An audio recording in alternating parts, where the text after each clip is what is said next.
지금도 잊혀지지 않는 청년 시절에 저희 고향 교회 한 권사님이 계십니다. 그 권사님이 저를 만날 때마다 해주시는 말씀이 저의 어깨를 두드려주면서 하시는 말씀이, 도하나, 나의 격려를 너의 어깨에 이렇게 심는 거야 라는 조금은 문학적인 표현을 쓰시면서 저를 보실 때마다 제 어깨를 토닥토닥 그려 주셨던 그 권사님이 생각이 납니다. 청년의 시절에 얼마나 실수가 많고 부족한 것이 많은 시기입니까? 그럼에도 불구하고 교회에 오면 그분이 저를 보시면서 나의 격려를 너의 어깨에 심는다라는 말과 함께 토닥토닥 그려주셨던 그 따뜻함이, 그분이 돌아가신 지 오랜 시간이 흘렀지만 지금도 저의 기억에 있습니다.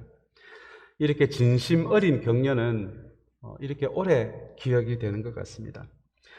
그래서 어떤 영성가는 격려를 영혼의 비타민이라고 그렇게 이름을 짓는 분도 계십니다. 오늘은 2021년도 마지막 주일 예배입니다. 한 해를 돌아보면서 주님의 은혜에 감사함과 동시에 또 우리의 어깨를 토닥토닥 그려주시는, 올 한 해 수고했다라고 토닥토닥 해주시는 주님의 격려와 함께 또한 우리 공동체가 서로의 어깨를 토닥토닥 그려주면서 한 해 수고했어 라고 하면서 격려하는 그런 주일의 시간이기도 합니다. 그렇게 서로를 격려하는 마음으로 2021년도 오늘 주님의 은혜 안에서 마지막 주일 예배로 그렇게 한 해가 잘 매듭이 되는 은혜가 우리 모두에게 있게 되기를 간절히 소망합니다. 항상 12월이 되면 제가 잊지 않고 이야기하는 이야기가 있습니다. 비행기 이야기입니다. 한 해의 마지막 주일은 비행기로 치자면 마지막으로 활주로에 착륙하는 시간입니다. 난기류를 만나서 비행기가 흔들릴 때도 있습니다. 그래서 어떨 경우에는 비행기가 너무 심하게 흔들려서 자기 자리에 앉아서 안전벨트를 꽉 매야 하는 그런 비행기를 타다 보면 있습니다. 그럼에도 불구하고 착륙을 잘하면 우리는 그것을 성공적인 비행이었다, 이렇게 평가할 수 있을 것 같습니다. 우리 한 해의 여정도 마찬가지입니다. 저와 여러분의 개인적인 여정, 우리 공동체의 여정도 마찬가지일 것 같아요. 아마 올 한 해 코로나 바이러스로 인해서 우리의 인생의 안전벨트를 꽉 매야 하는 그런 순간들도 많았으리라 그렇게 생각이 듭니다. 그럼에도 불구하고 오늘 이 마지막 주일에 우리가 이 한 해를 주님의 은혜 가운데서 매듭을 잘 짓는다면 그래도 2021년도 성공적인 한 해였다라고 그렇게 우리는 평가할 수 있을 것 같습니다. 우리가 그렇게 말할 수 있는 이유는 하나님의 은혜는 매듭을 지어주시는 은혜이기 때문에 그렇습니다. 하나님의 은혜는 매듭을 지어주시고 그리고 새롭게 다시 시작하는 은혜이기 때문에 그렇습니다. 대나무는 다른 나무보다 가늘지만 강풍에도 흔들리지 않습니다. 부러지지 않습니다. 그 이유는 다른 나무보다 가늠에도 불구하고 자라면서 매듭을 만들면서 그렇게 대나무는 자라기 때문입니다. 대나무를 보시면 매듭이 있습니다. 그 매듭이 대나무를 강하게 합니다. 또한 대나무는 속이 비어 있어서 피리를 만드는 재료가 되기도 합니다. 그 대나무가 아름다운 소리를 낼 수 있는 이유도 속이 비어 있기 때문입니다. 이것이 또한 비움의 영성에 비유할 수 있을 것 같습니다. 성경은 자기를 비워야 진리로 채워진다라고 가르칩니다. 오늘 2021년도 마지막 주일 다시 한번 이 예배 가운데서 우리를 비우고 매듭 짓는 그런 은혜가 우리 모두에게 있게 되기를 간절히 소망합니다. 아마 각자의 매듭 짓는 방식은 다르실 것 같습니다. 어떤 분은 오늘 이 예배 가운데 감사함으로 2021년도를 매듭 지으실 분도 계실 것 같고요. 어떤 분은 화해와 용서로 그렇게 마음의 짐을 털어내므로 매듭을 지으실 분도 계실 것 같습니다. 그리고 어떤 분은 참회로 2021년도를 매듭 지을 분도 이 안에 계실 것 같습니다. 어떤 방식이든지 이 예배를 통해서 사랑하는 여러분, 2021년도를 반드시 주님의 은혜 안에서 매듭 짓게 되는 은혜가 우리 모두에게 있게 되기를 간절히 소망합니다. 매듭이 지어져야 2022년도 새해가 또한 은혜 가운데서 우리에게 열릴 수 있기 때문입니다. 오늘 함께 은혜를 나눌 말씀은 골로새서입니다. 오늘 특별히 골로새서를 한 해를 매듭짓는 이 시간에 선택한 것은 골로새 교회를 향한 바울의 칭찬이 넘쳐나는, 그래서 오히려 골로새 교인들이 바울의 칭찬을 듣다 보면 참 큰 격려가 되었겠다라는 그 격려가 연상이 되는 말씀이기도 합니다. 그리고 오늘 우리가 마지막으로 붙들 이 말씀 안에는 이 바울의 칭찬이 되은 이 말씀이 어떻게 보면은 하나님이 또한 교회를 칭찬하는 기준이 되기도 합니다. 오늘 이 시간 이 골로새서 말씀을 통해서 지난 한 주간에, 지난 한 해간에 우리 공동체의 여정들을 이 바울의 칭찬을 통해서, 하나님의 기준을 통해서 우리를 돌아볼 뿐만 아니라 다시 한번 우리 공동체를 향하신 하나님의 큰 격려로 다가오는, 또한 저와 여러분의 인생을 향한 또 하나님의 큰 격려가 되는 이 시간이 되기를 주님의 이름으로 축복합니다. 우리 골로새서 1장 1절 말씀입니다. 우리 배경이 되는 말씀인데요. 오늘 이 골로새서 1장 1절부터 우리가 읽은 본문 안에는 바울이 정말 신앙의 여정에서 소중하게 생각하는 단어 7개가 등장합니다. 먼저 골로새서 1장 1절의 말씀입니다. 제가 한번 읽겠습니다. 골로새에 있는 성도들, 곧 그리스도 안에 있는 신실한 형제 자매들에게 이 편지를 씁니다. 우리 아버지 하나님께서 내려주시는 은혜와 평화가 여러분에게 있기를 빕니다. 라는 말씀입니다. 바울이 총 13번의 편지를 썼는데요. 바울의 서신서에서 잊지 않고 나오는 인사가 바로 은혜와 평화라는 인사입니다. 바울이 쓰는 편지마다 이 두 단어가 등장하는 것은 바울이 이 두 단어를 굉장히 소중하게 생각하고 있다는 의미가 되기도 함과 동시에 바울이 생각하는 참된 신앙의 한 모습이기도 하다는 의미가 되기도 합니다. 여러분, 은혜가 무엇입니까? 은혜는 우리 기독교에만, 우리 성경에만 나오는 은혜입니다. 우리 구원이라는 단어, 창조라는 단어는 다른 종교의 경전에도 나와 있지 않지만, 다른 종교의 경전에 나오지 않는 오직 성경에만 나오는 단어가 바로 은혜입니다. 이 은혜는 하나님이 만드신 피조물을 향한 이유를 알 수 없는 하나님의 돌봄을 의미하고요, 하나님의 사랑을 의미하고요, 하나님의 공급을 의미합니다. 그것이 은혜입니다. 성경은 우리가 가지고 있는 것을 의지하지 말고 하나님의 돌봄과 하나님의 사랑과 하나님의 공급을 의지하라라고 이야기합니다. 그것을 다른 말로 은혜를 의지하여 살아가라 라는 의미가 될 것입니다. 또한 바울이 두 번째로 소중하게 생각하는 단어가 평화입니다. 평화는 하나님과 우리의 관계, 그리고 우리와 이웃의 관계, 그리고 우리와 자연의 관계가 하나님이 원래 의도하신 관계 안에 있는 상태를 의미합니다.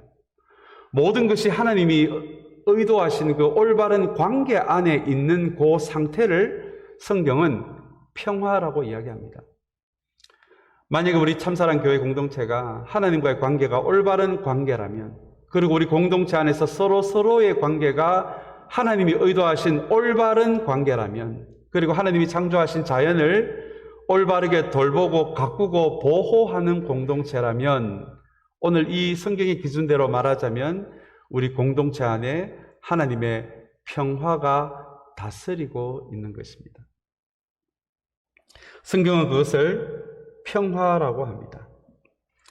오늘 먼저 바울이 그 교회를 향한 인사말에서 드러낸 이 두 단어를 먼저 생각하면서, 사랑하는 여러분, 올 한 해 우리의 삶이 어떠했든지 간에 오늘 바울이 이야기하는 이 두 단어의 의미처럼 우리가 가지고 있는 것을 의지하는 공동체가 아니라 우리 참사랑교회 공동체, 그리고 저와 여러분의 인생이 하나님의 공급, 하나님의 돌봄을 의지하는 그런 은혜의 사람들, 은혜의 공동체가 되시기를 주님의 이름으로 축원합니다.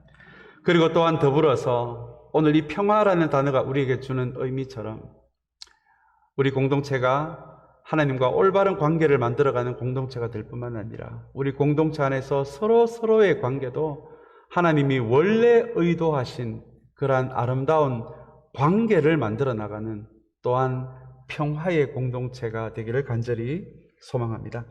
우리 이어서 1장 4절에서 5절의 말씀입니다. 우리 1장 4절 5절 말씀 참 중요한 말씀이어서 이 말씀은 우리가 한번 같이 읽으면 좋겠습니다. 우리는 그리스도 예수에 대한 여러분의 믿음과 모든 성도를 향해서 여러분이 품고 있는 사랑을 전해 들었습니다. 이 믿음과 사랑은 여러분을 위하여 하늘에 쌓아두신 소망에 근거합니다.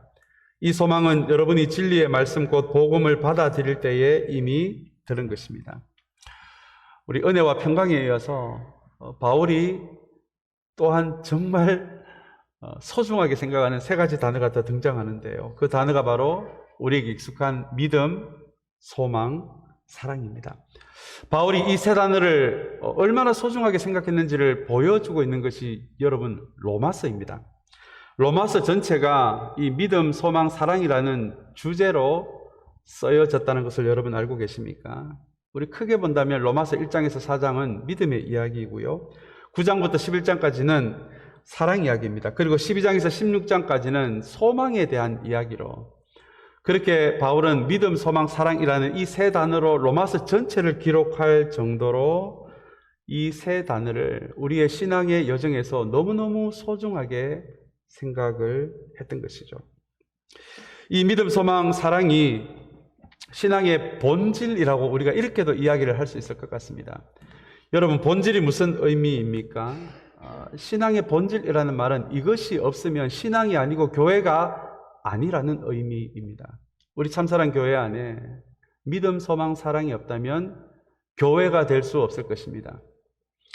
여러분, 붕어빵에 붕어가 아니라 팥이 없다면 그것을 붕어빵이라고 말할 수 없듯이 우리 교회 공동체 안에 그리고 저와 여러분의 신앙의 여정 안에 믿음, 소망, 사랑이 없다면 그것을 성경은 신앙이라고 부르지 않습니다. 여러분, 이것이 본질이라는 의미입니다. 여러분, 믿음이 무엇입니까? 바울이 기록한 서신서 전체에서 이야기하는 믿음은 하나님에 대한 신뢰로 어떤 상황 속에서도 하나님을 향해 믿음의 걸음을 내딛는 것을 의미합니다. 그것을 성경은 믿음이라고 이야기합니다. 그 자리에서 두려워 가만히 서 있는 것이 아니라 벼랑 끝에 가만히 서 있는 것이 아니라 하나님에 대한 신뢰로 하나님이 붙잡아 주실 것에 대한 기대와 신뢰로 벼랑을 향해 한 걸음 내딛는 것을 성경은 믿음이라고 합니다. 그렇다면 여러분, 사랑은 무엇입니까? 고린도전서 13장에서 바울은 사랑을 이렇게 이야기합니다. 상대방을 인내해 주는 것, 상대방이 잘 된다고 시기하지 않는 것, 나에게 자랑할 것이 있다고 해서 상대방에게 자랑하지 않는 것, 상대방에게 예의를 갖추어 주는 것, 그리고 사랑 안에서 옳은 것을 이야기해 주는 것, 이렇게 사랑을 실제적으로 이야기합니다. 그리고 바울은 소망을 무엇이라고 이야기하고 있습니까? 바울이 이야기하고 있는 이 소망은 언젠가는 주님이 다시 오셔서 이 세상의 악을 최종적으로 바로 잡을 그날이 반드시 온다라는 그 믿음을 바울은 또한 소망이라고 이야기합니다. 이것을 막판 대역전이라고 이렇게 우리가 이야기를 해볼 수도 있을 것 같아요. 반드시 주님이 다시 오셔서 이 세상을 오염시키고 있는 모든 악을 바로 잡으실 그날이 반드시 온다는 그 소망이 있는 사람은 현실을 함부로 살아갈 수 없을 것 같습니다. 현실에서 악에 저항하지 않을 수가 없습니다. 이 현실에서 내가 조금 손해를 보더라도 옳은 선택을 하지 않을 수가 없습니다. 이 소망이 있는 사람이라면 신앙의 양심을 지키지 않을 수가 없습니다. 왜냐하면 주님이 반드시 다시 오셔서 이 세상의 모든 악을 바로 잡으실 것이기 때문입니다. 이것이 바울이 이야기하는 믿음, 소망, 사랑의 의미인데요. 놀랍게도 바울은 이 골로새서에서 골로새 교회가 그런 교회다라고 지금 4절, 5절의 말씀에서 칭찬하고 있습니다. 여러분, 이 칭찬은 바울이 교회에 대한 칭찬 중에 아마 최고 수준의 칭찬이 아닌가 생각해 봅니다. 최고 수준의 칭찬이라면 이것이 또한 하나님이 교회를 판단하시는 기준이 되기도 한다라는 말씀도 될 수 있을 것 같습니다. 사랑하는 여러분, 저는 어제 이 4절 5절의 말씀을 묵상하면서 이런 기도가 나오더라고요. 아직은 우리 토렌스 참사랑교회 세워진 지 3년밖에 되지 않는, 아마 이 LA 땅에서 우리 교회의 존재를 모르는 교회들 사람들이 훨씬 많을 정도로 아직은 이름이 없는 교회입니다. 아마 우리 교회도 시간이 지나면서 조금씩은 외부에 우리 교회의 존재가 알려질 텐데요. 사랑하는 여러분, 우리 교회가 어떤 식으로 우리 LA 땅에 알려지기를 원하십니까? 얼마나 좋은 건물이 있어야 건물로 알려지겠습니까? 얼마나 많은 교인들이 있어야 이만큼의 교인이 있다라는 교회로 알려지겠습니까? 참으로 오늘 이 골로새 교회를 향한 이 바울이 너희 교회는 믿음, 소망, 사랑이 있는 교회야 라는 최고의 칭찬을 바라보면서 오히려 우리 교회가 알려진다라면 이러한 외적인 것보다도 본질이 아름다운 교회, 본질 위에 서 있는 교회, 믿음, 소망, 사랑으로 인해서 알려지는 교회가 되기를 여러분 혹시 원하고 있지는 않으십니까?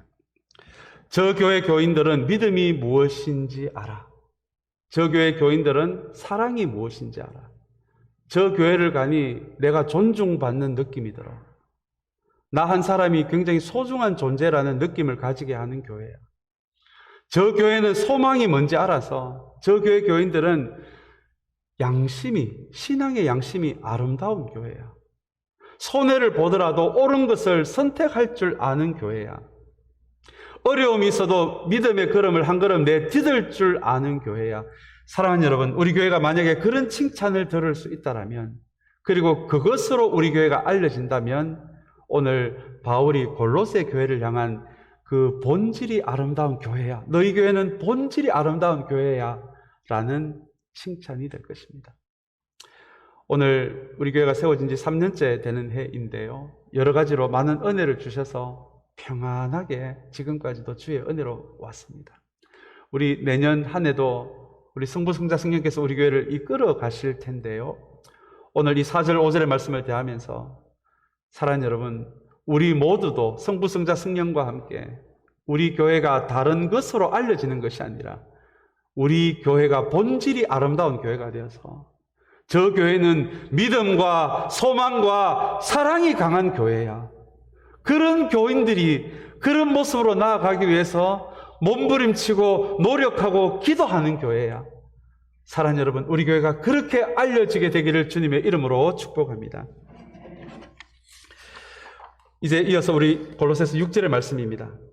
이 6절의 말씀에도 바울이 굉장히 신앙의 여정에서 소중하게 생각하는 한 단어가 등장하는데요, 우리 6절의 말씀도 참 소중한 말씀이어서 우리 한번 같이 읽기를 원합니다.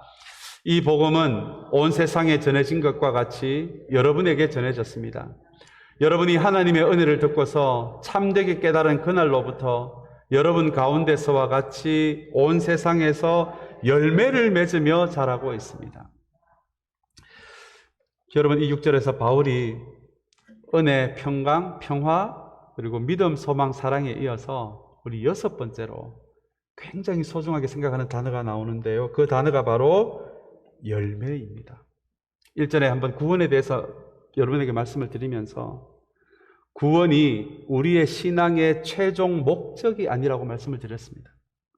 구원은 우리의 신앙에서 출발점입니다. 그리고 우리의 신앙 이야기는 출발 이후에 우리가 주님을 다시 만날 때까지 어떻게 살았느냐에 대한 이야기가 구원 이후에 펼쳐지는 주님과의 동행의 이야기고 또 신앙의 이야기입니다. 여러분 혹시 구원파에 소속된 분들을 만나서 이야기를 한번 나누어 보신 적이 있으십니까? 제가 청년의 시절 때도 신학교 다닐 때도 우리 구원파 분들을 우연히 좀 만나게 돼서 이분들과 이야기를 조금 나누었는데요, 참 저 개인의 입장에서 너무너무 답답하더라고요. 이분들이 저에게 계속해서 묻는 것이 구원받았습니까? 라는 질문이었고요, 제가 받았습니다라고 하니까 몇 년, 몇 월, 며칠, 몇 시, 몇 분, 몇 초에 받으셨나요? 또 이렇게 이어지더라고요. 여러분 혹시 그거 아시는 분이 계십니까? 그리고 이어서 저에게 구원의 확신이 있느냐라고 물으시더라고요. 물론이죠. 구원의 확신이 있습니다.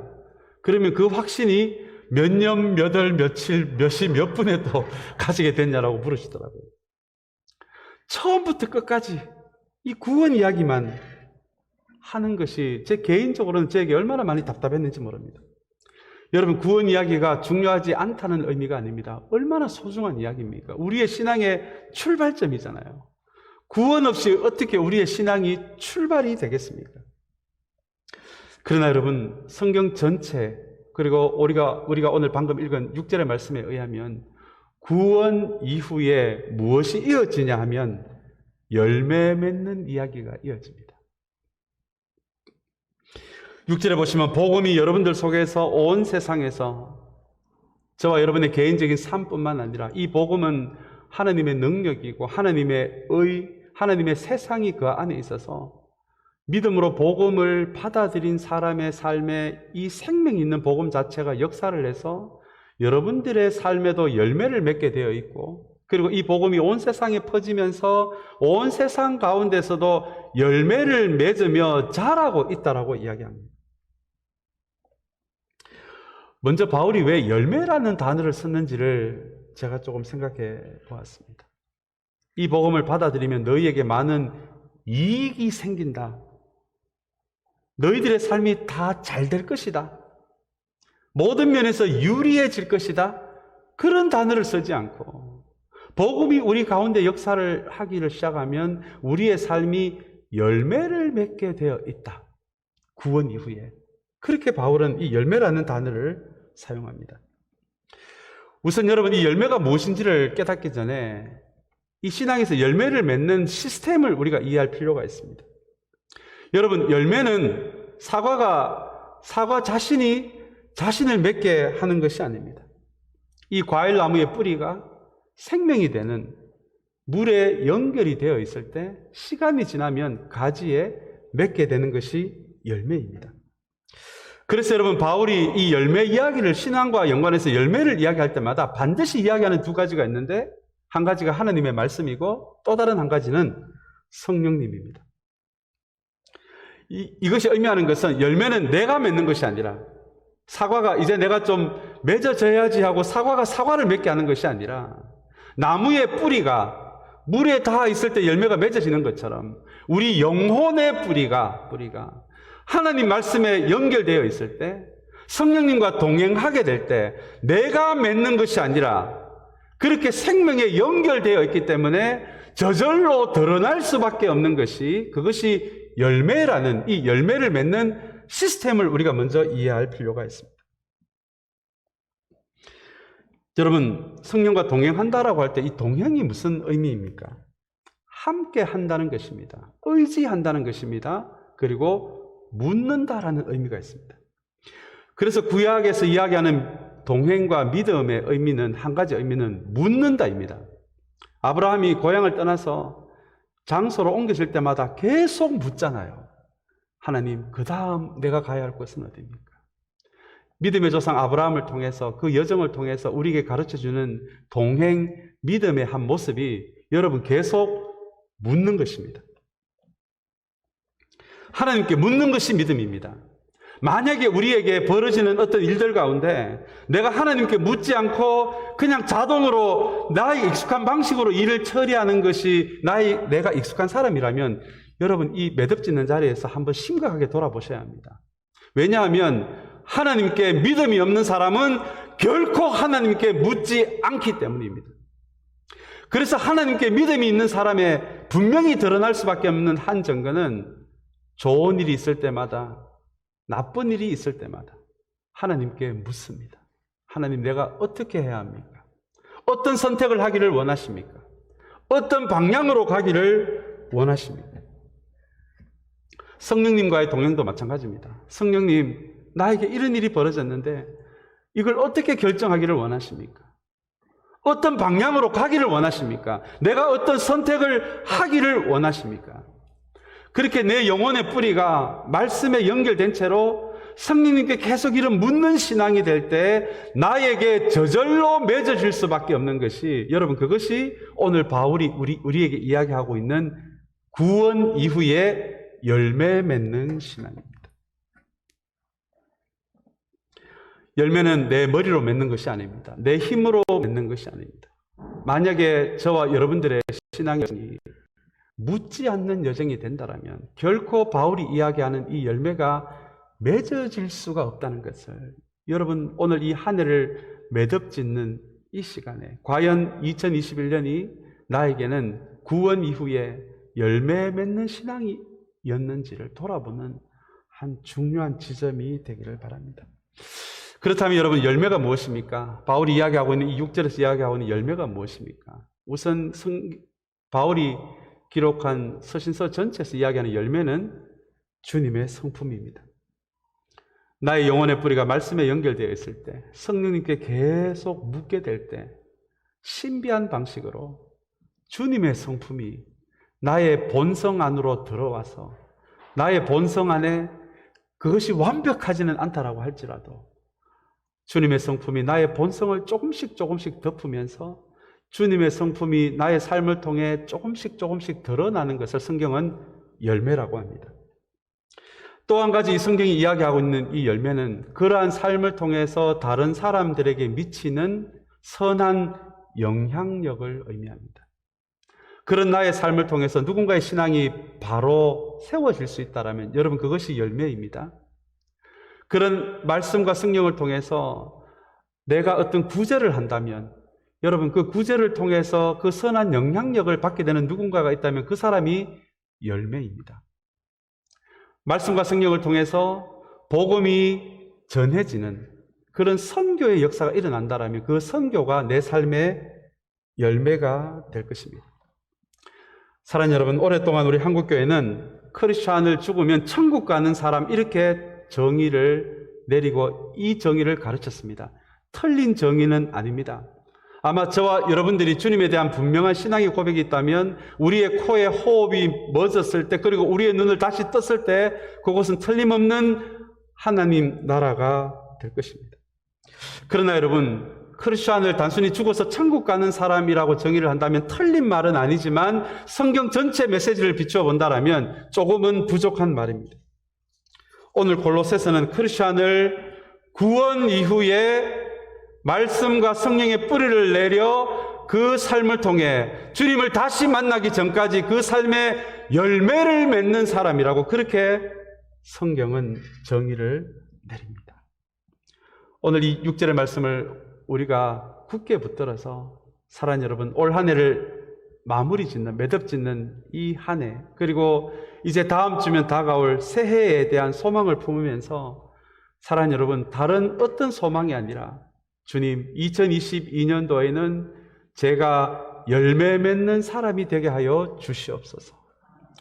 언젠가 주님을 만나 뵐 텐데 열매 없이 주님을 만나는 것을 자랑스럽게 생각하는 어리석은 사람이 되지 않도록 하나님, 2022년도 또 코로나 때문에 어려움의 시간이 될지는 모르겠지만 그럼에도 불구하고 하나님, 열매 맺는 나의 신앙이 되게 하여 주시옵소서. 열매 맺는 우리 참사랑 교회 공동체가 되게 하여 주시옵소서. 여러분, 그 바람과 소망이 이 예배 가운데 넘쳐나게 되시기를 간절히 소망합니다. 이제 마지막으로 9절부터 12절까지 말씀을 우리 잠깐 좀 함께 묵상하고 말씀을 맺기를 원합니다. 이 골로새 교회에게 평화와 은혜를 이야기하고 믿음, 소망, 사랑을 또한 이야기하고 그리고 열매를 이야기한 다음에 이제 마지막 부분에서는 이 바울이 기도를 이야기합니다. 바울의 서신서를 보시면 굉장히 중요한 하나님, 예수님, 성령님에 대한 올바른 지식을 가르쳐 주고는 그리고는 기도가 이어지는 것이 바울이 기록한 서신의 특징이기도 합니다. 오늘 우리가 6가지의 본질적인 단어를 배웠는데요. 은혜, 평화, 믿음, 소망, 사랑, 열매인데요. 그런데 이 이야기를 다 하고 한 다음에 바울은 기도에 대해서 이야기를 시작합니다. 이 아름다운 신앙의 본질들이 가만히 있는다고 해서 내 안으로 들어오는 것이 아니기 때문에 그렇습니다.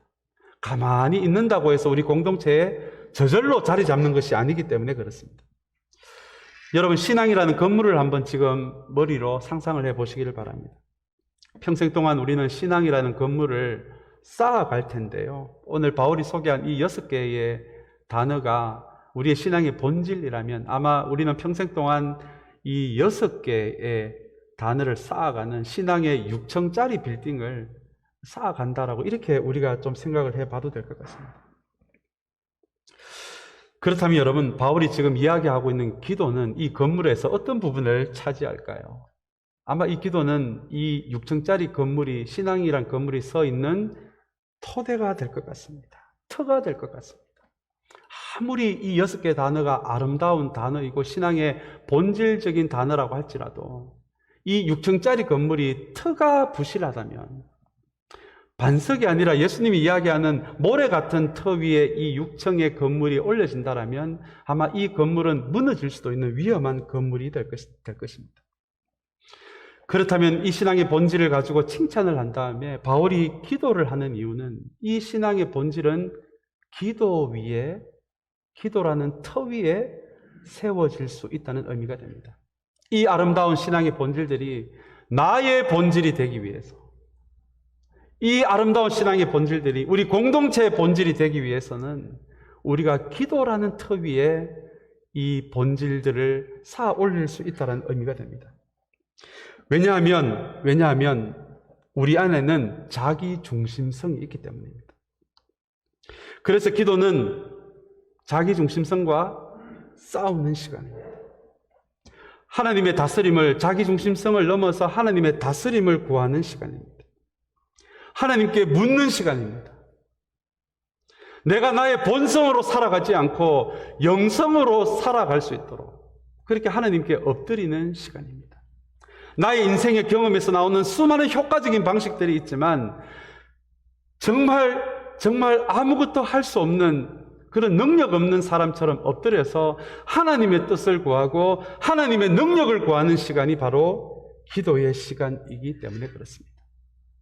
오늘 바울이 이러한 아름다운 본질을 이야기하고 나서 기도를 이야기하는 것은, 이 아름다운 본질은 결코 이러한 나의 자기중심성과 싸우고 하나님의 뜻을 구하고 하나님의 능력을 구하고 본성이 아니라 영성으로 살아가는 삶을 살아가기 위한 처절함, 몸부림치는 그런 기도가 없다라면, 아무리 이렇게 아름다운 신앙의 언어가 내 주변에 있다라고 할지라도 이것이 결코 나의 것이 될 수 없고 우리 공동체의 것이 될 수 없다라는 그 깊은 의미가 이 기도 안에 숨어 있습니다.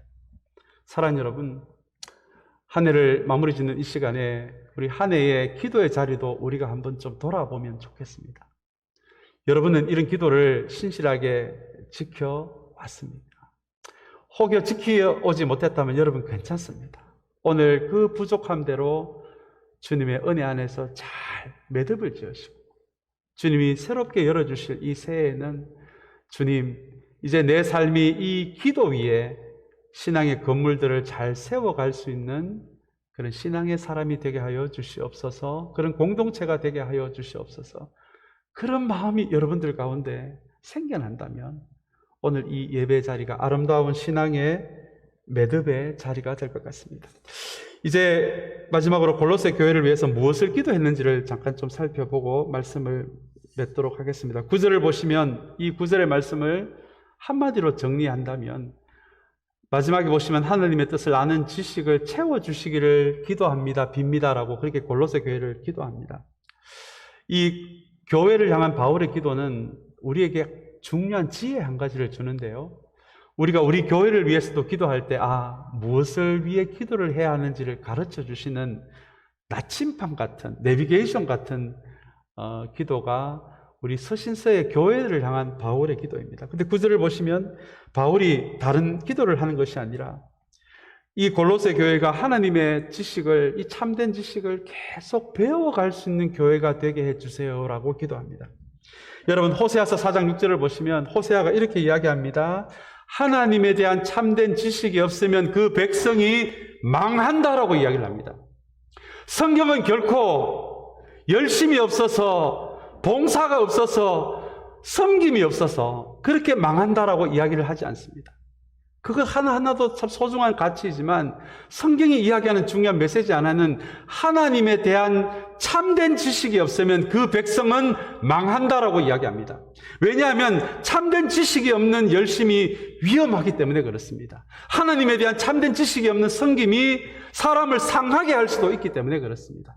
그래서 바울은 골로새 교회를 위해 기도하면서 이 교회 공동체가 다른 어떤 것보다도 하나님에 대한 참된 지식으로 계속 채워가는 교회가 되게 해달라고 그렇게 기도합니다. 여러분 10절을 보시기를 바랍니다. 10절을 보시면 그 말씀에 이어서 또한 이렇게 이야기합니다. 주님께 합당하게 어떻게 해요? 살아감으로써라는 표현이 나옵니다. 이 말은 여러분 무엇을 의미합니까? 그렇게 배워간 하나님의 진리를, 그 진리를 몸으로, 우리의 몸으로 살아낼 수 있는 공동체가 되게 해달라는 기도입니다.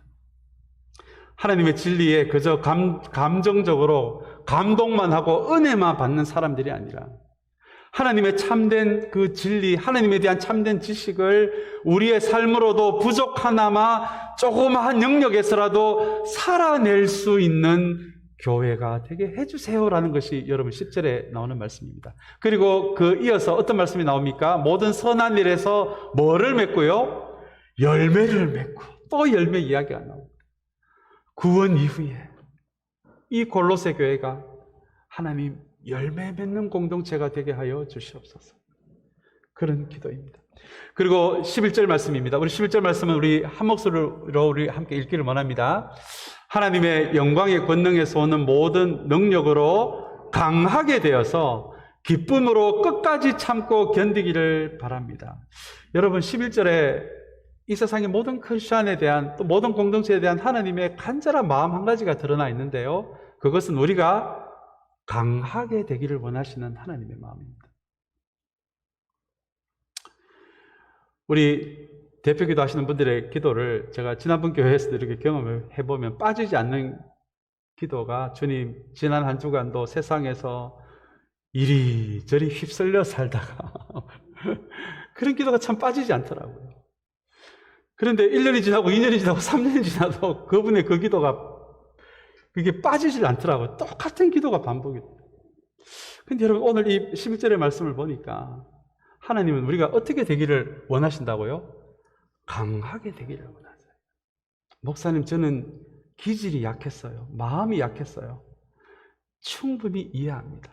그럼에도 불구하고 여러분들을 향한 주님의 마음은 여러분들이 그 약한 기질, 약한 마음 상태로 계속 주님을 만날 때까지 살아가는 것이 아니라 주님은 여러분들이 어떻게 되기를 원한다고요? 강하게 되기를 원하십니다. 이 강하게 된다는 것은 영적 근육을 가진다는 의미입니다. 영적 근육이 단단할수록 우리의 신앙이 감정에서 벗어납니다. 일희일비하지 않습니다. 사람들이 억울한 소리를 해도 참을 수 있는 힘이 영적 근육에서 나옵니다. 영적 근육이 강할수록 감정적인 사람이 되는 것이 아니라 고요한 사람이 됩니다. 평안한 사람이 됩니다. 마침내는 하나님이 붙들어 주실 줄을 믿는 믿음이 있기 때문에 그렇습니다. 오늘 한 해를 마무리 짓는 이 매듭의 예배 가운데 사랑하는 여러분, 골로새 교회를 향한 하나님의 마음처럼 올 한 해 우리의 삶이 어떠했든지 간에 이제 앞으로 강해져야 한다. 너희들의 영적인 근육이 그저 살밖에 없는 사람이 아니라 단단하게 영적인 근육이 단단한 사람이 되어져야 한다는 이 주님의 말씀이 다시 한번 우리를 돌아보는 거울과 같은 말씀이 될 뿐만 아니라 우리가 강해지기를 원하시는 그 주님의 사랑의 마음을 알아들이는 주님으로부터 오는 큰 격려가 되는 오늘 이 예배 시간이 되시기를 주님의 이름으로 축복합니다. 우리 다 같이 기도하겠습니다.